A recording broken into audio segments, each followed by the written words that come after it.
에베소서 2장 1절로부터 5절 말씀을 중심으로 해서 나의 허물과 죄 때문에 라는 제목으로 같이 은혜를 나누고자 합니다. 자, 뒤에 난로 끄셔도 좋을 것 같은데요. 예, 소리가 크니까, 조금만 좀, 추워도 좀 참으시면 좋을 것 같습니다. 자, 우리가 누굽니까? 우리는 예수 그리스도로 말미암아 구원받은 사람들입니다. 자, 그런데 이것은 결코 나의 어떠함 때문은 아닙니다. 내가 하나님 앞에 의롭게 살아서, 내가 하나님 앞에 충성해서, 헌신해서 뭔가를 해서가 아니다라는 거죠. 왜냐하면 구원은 전적으로 하나님의 은혜로 주어진 것이기 때문에 그렇습니다. 자, 우리가 어떤 상태에 있었기 때문에 그러면 그렇습니까? 성경은 우리가 허물과 죄로 죽을 수밖에 없는 그런 자들이었다라고 말씀하고 있습니다.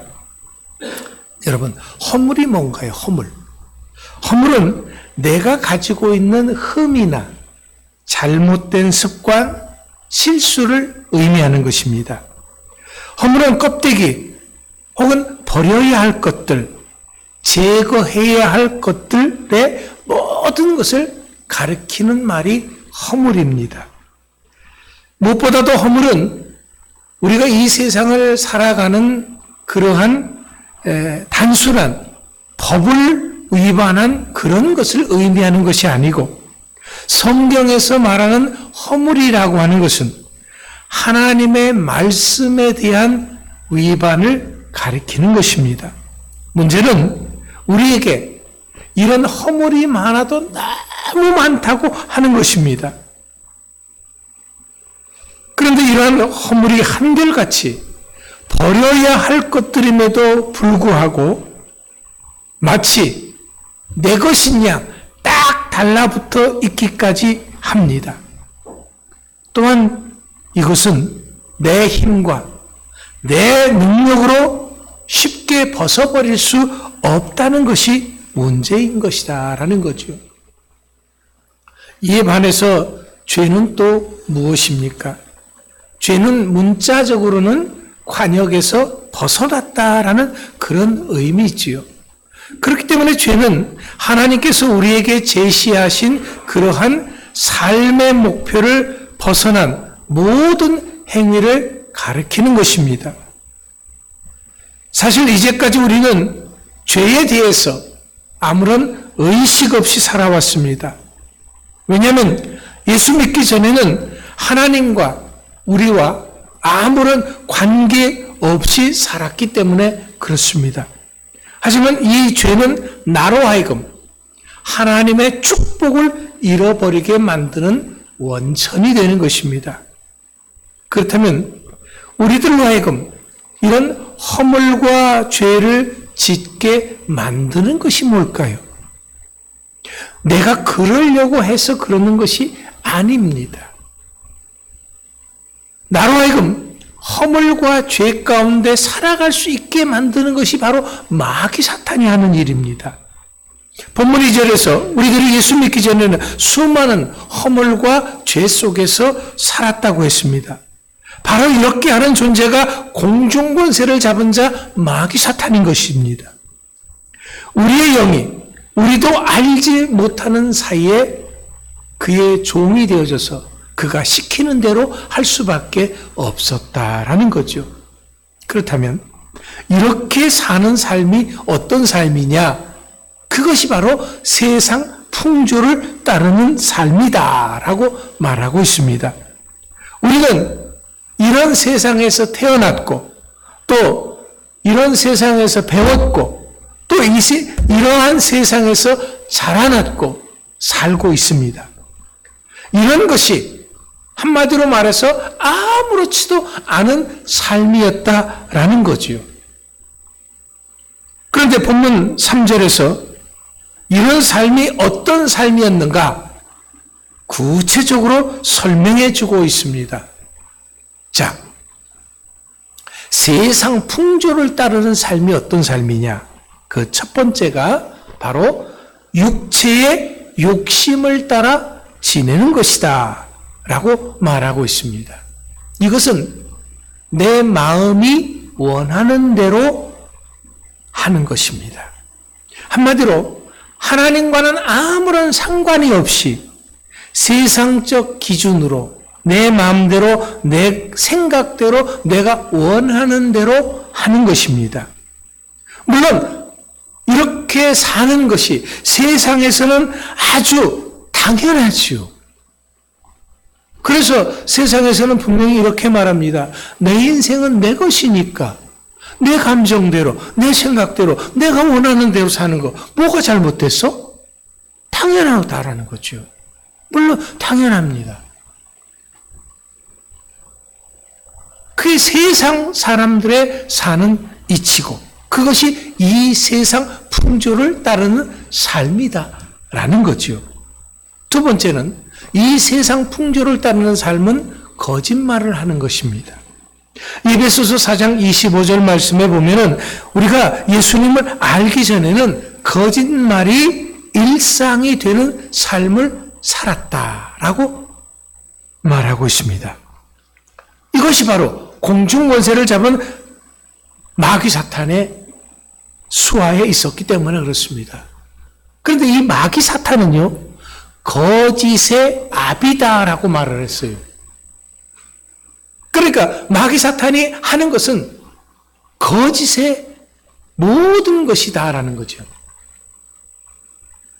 이러한 삶은 자기 목표를 이루기 위해서 하는 것이다라는 거예요.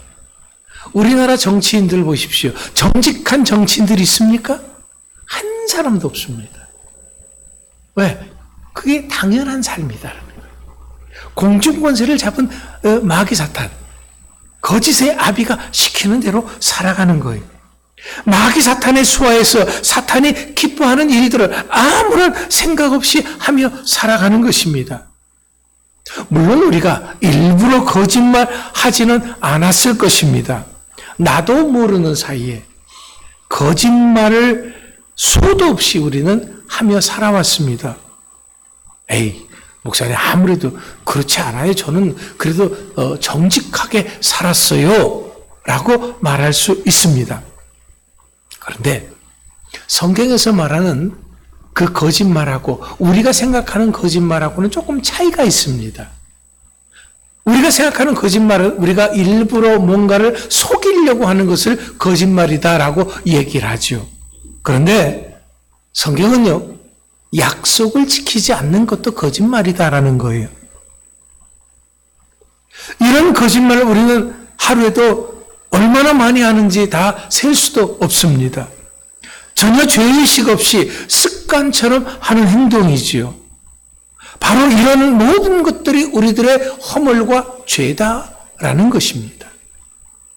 뿐만 아니라 이 세상 풍조를 따르면서 허물과 죄를 우리가 짓고 사는 것은 세 번째는 분을 내는 것입니다. 화를 내는 거죠. 내 감정대로 사는 것입니다. 인간에게 당연한 것 아니냐라고 반문할 수 있습니다. 하지만 전혀 아닙니다. 가만히 생각해 보십시오. 내가 이렇게 화를 내고 내가 목소리를 높이는 것은 상대방에 대한 사랑과 섬김이 없기 때문에 그렇습니다. 우리가 상대방을 사랑하면은 여러분들은 사랑하는 사람을 향해서 성질을 부리고 화를 내고 큰 소리를 냅니까? 아니지요. 이것은 내가 화를 내고 분을 내는 것은요, 내 감정만을 소중하게 여겼기 때문에 그렇습니다. 하지만 내가 이렇게 분을 내고 화를 폭발시키는 바로 그 사이에 악한 사탄 마귀는 틈을 탄다라는 거지요. 그래서 상대방을 미워하게 되고 상대방을 향해서 못된 마음을 품게 되는 것입니다. 이것이 바로 우리의 허물과 죄이고 이것이 바로 세상 풍조를 따르는 삶이다라는 것입니다. 뿐만 아니라 우리는 네 번째로 말을 함부로 했습니다. 남을 비난하고 욕을 했습니다. 미워하고 시기했습니다. 함부로 판단했습니다. 정죄했습니다. 무시했습니다. 이런 모든 것들은 마음속으로만 했던 것은 아닙니다. 우리들의 입으로 아무런 죄의식 없이 습관처럼 내뱉고 있었다라는 거죠. 이런 모든 것들이 허물과 죄고 이 세상 풍습을 따르는 삶이다라는 겁니다. 또 다섯 번째로 우리는 서로 사랑하지도 않았습니다.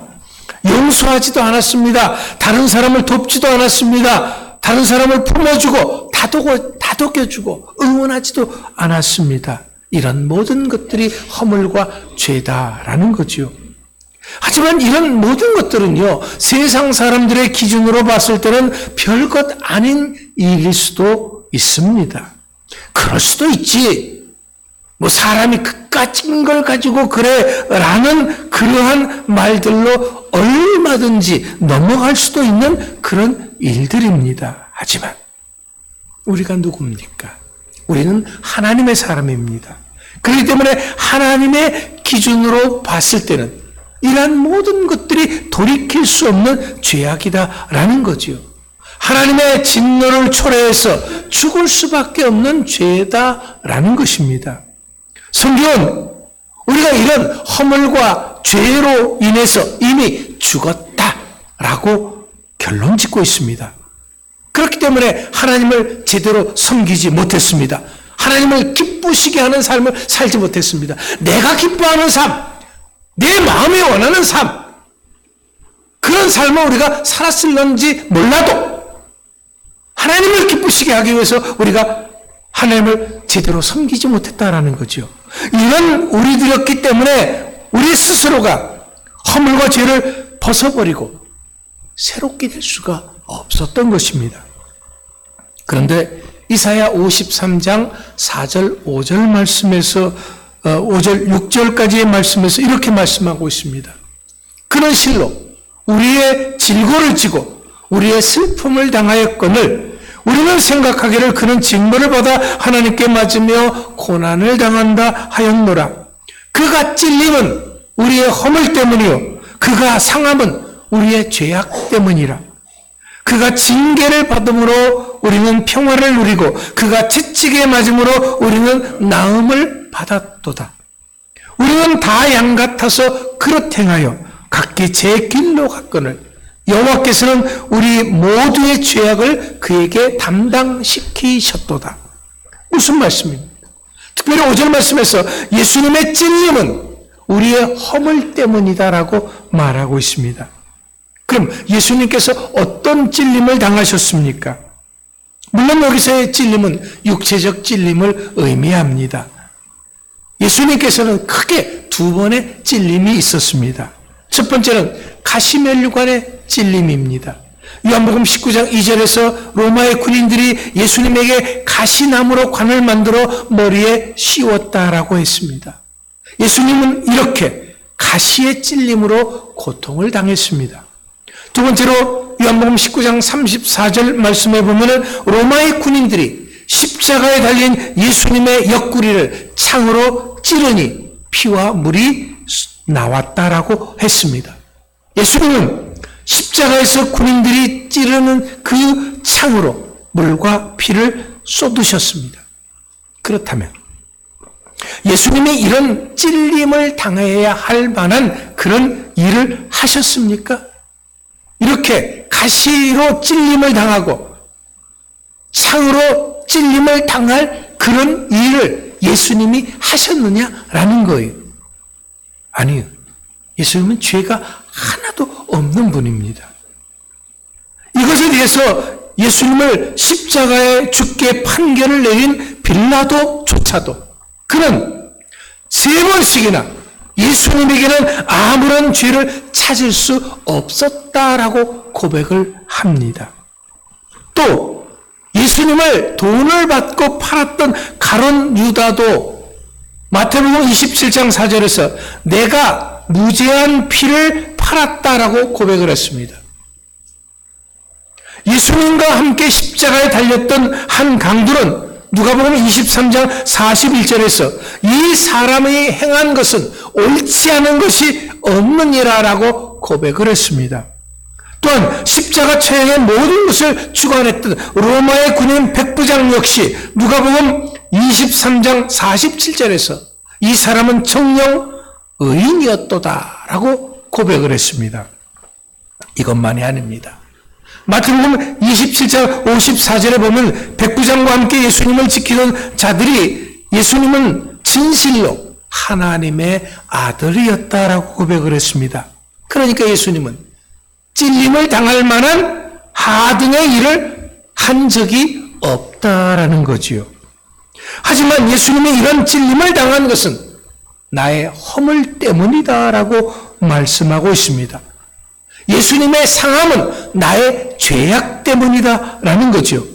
이렇게 예수님이 징계를 받고 채찍에 맞고 십자가를 지신 그 모든 것은 나의 허물과 죄 때문이다라는 거죠. 이사야 53장 8절에서도 예수님의 형벌, 그러니까 십자가의 죽으심은 백성들의 허물 때문이다 라고 분명하게 밝히고 있습니다. 예수님이 곤욕당하고 신물당하고 예수님의 죽으심은 바로 나의 허물과 죄 때문이다 라는 거죠. 그렇다면 왜 이렇게 예수님은 다른 것도 아닌 십자가를 지셔야 했습니까? 히브리서 9장 7절 말씀에서 우린 그 단서를 찾을 수가 있습니다. 오직 둘째 장막은 대제사장이 홀로 1년에 한 번 들어가되 자기와 백성의 허물을 위하여 드리는 피 없이는 아니하나니. 대제사장은 백성들의 죄 사함을 받기 위해서 지성소로 들어갈 때 피를 가지고 들어갔던 것입니다. 백성들의 허물을 사함받기 위해서였습니다. 백성들의 죄악의 사함을 받기 위해서 그랬습니다. 그렇습니다. 피 흘림이 없으면 우리들의 죄가 용서를 받지 못하는 것입니다. 그러니까 예수님께서 십자가의 지심으로 유월절 어린 양이 되신 것입니다. 예수님이 십자가를 지시면서 찔리시고 상하심은 결코 단순한 상처가 아닙니다. 나의 허물과 죄 때문이다라는 거죠. 나에 대한 하나님의 사랑 때문인 것입니다. 그런데 성경은 여기서 끝나지가 않습니다. 중요한 것은 이런 예수님을 하나님이 죽음에서 살리셨다는 것입니다. 십자가의 고통에서 건져내셨다는 거죠. 더 중요한 것은 이러한 예수님의 살아나심이 곧 나의 살아남이다라는 것입니다. 예수님의 살으심으로 내가 구원받은 것이다 라는 그런 말씀입니다. 본문 5절 말씀에서 이렇게 말합니다. 허물로 죽은 우리를 그리스도와 함께 살리셨고 너희는 은혜로 구원을 받은 것이라. 그렇습니다. 허물은 나를 죽게 만드는 것이었습니다. 하지만 예수님의 십자가는 그 허물로 죽은 나를 살리시는 것입니다. 새 생명을 주시는 것입니다. 이것이 하나님이 나에게 주시는 최고의 은혜인 것입니다. 그렇다면 이제부터 우리가 어떻게 살아가야 합니까? 더 이상 허물과 죄 때문에 사는 삶을 살아서는 안 되는 것입니다. 허물과 죄를 벗어버려야 되는 거지요.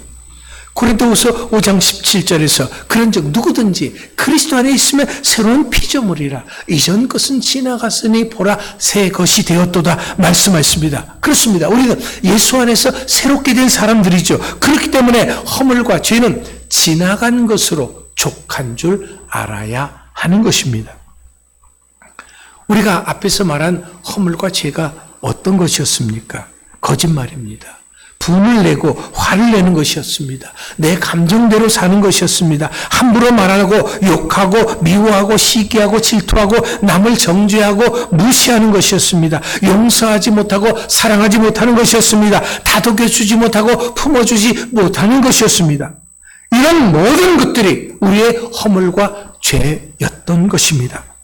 하지만 이제는 다 다시는 이런 허물을 뒤집어 써서는 안 됩니다. 왜? 우리는 예수 안에서 새롭게 된 사람들이기 때문에 그렇습니다.